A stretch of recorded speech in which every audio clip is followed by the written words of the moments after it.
স্থাপনা ধ্বংসে কিংবা কতগুলো মানে মিডিয়া প্রতিষ্ঠান এগুলোতে আক্রমণ করে। প্রথম আলো, ডেইলি স্টার পুড়িয়ে দেওয়া হলো, ছায়ানট উদীচিতে হামলা করা হলো। এই ঘটনাগুলো কারা ঘটাচ্ছেন? এই ঘটনাগুলোর যদি দিকে তাকানো হয় তাহলে পরিষ্কারভাবে নির্বাচন বানচালের একটা তৎপরতা এখানে আমাদের সামনে স্পষ্ট হয়ে ওঠে। আপনি একই সময় দেখেন ময়মনসিংহের ভালুকায় একজন শ্রমিককে প্রথমে পিটিয়ে মারা হলো, তারপর পুড়িয়ে দেওয়া হলো। তিনি ধর্মের দিক থেকে হিন্দু ধর্মাবলম্বী। এবং একই সময়ে এটা ঘটছে যখন আমরা দেখতে পাচ্ছি ভারতের প্রধানমন্ত্রী নরেন্দ্র মোদী তিনি কলকাতায় আসছেন। এগুলো অনেকেই ইন্টারকানেক্টেড ভাবেন, কিংবা একটা একটাকে যে নানাভাবে প্রভাবিত করে সেই জায়গাটা ভাবেন। আমরা বরিশালে কিংবা বিএনপির একটা ইউনিয়ন নেতার ঘুমন্ত অবস্থায় তার শিশু সন্তান সহ তাকে পুড়িয়ে মেরে দেওয়া হলো। এই যে ঘটনাগুলো ঘটছে, কিংবা এর আগে চট্টগ্রামে একজন বিএনপির একজন কর্মী যিনি জুলাইয়ের লড়াইয়ের মধ্যে ছিলেন তাকে হত্যা করা হয়েছে। এখন এই যে ঘটনাগুলো ঘটছে, তার মানে বাংলাদেশে একটা অরাজক পরিস্থিতি আছে, এইটা নির্বাচনের পরিবেশ নাই, এইটা ক্রমাগত যেন প্রতীয়মান করা হচ্ছে। মানুষের মধ্যে এই অনাস্থা ব্যাপকভাবে ছড়িয়ে দেওয়া হচ্ছে যে ইলেকশনটা আসলে হবে না।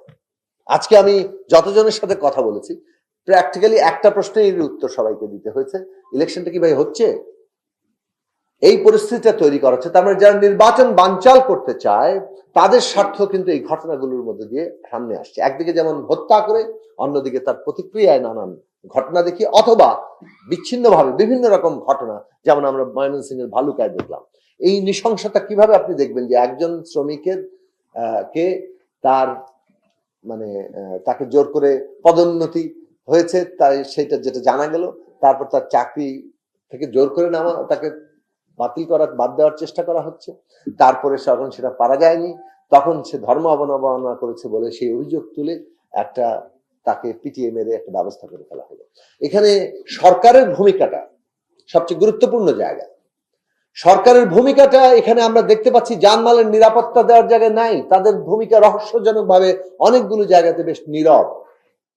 তারা কোনো জায়গায় ঠিকঠাক মতো মানে কি বলে একটা জিনিসকে প্রতিরোধ করা কিংবা কাউকে নিরাপত্তা দেওয়ার ক্ষেত্রে ভূমিকা রাখতে পারছেন না। পুলিশ যাচ্ছে দেরিতে, অন্যান্য ফোর্সেস আসছে দেরিতে, তাদের সমস্ত কিছুই ঘটে যাওয়ার পরে ঘটনা। এটা কি রাষ্ট্রের যে রোগ? আমরা অনেক ক্ষেত্রে এর আগেও দেখেছি, হাসিনা আমলে আমরা বহু দেখেছি, ফ্যাসিবাদী আমলে আমরা বহুবার দেখেছি যে সাম্প্রদায়িক হামলাগুলোর যে ঘটনাগুলো ঘটেছে, সেখানে ঘটনা ঘটে যাওয়ার পরে তারপর পুলিশ আসতো। ঘটনা প্রতিরোধ করার জন্য পুলিশকে কিংবা প্রশাসনকে আমরা কোনোদিন কোনো জবাবদিহি করতে শুনি নাই, কাউকে কোনো জবাবদিহি করানো হয় নাই, এবং তাদের ভূমিকা আমরা দেখি।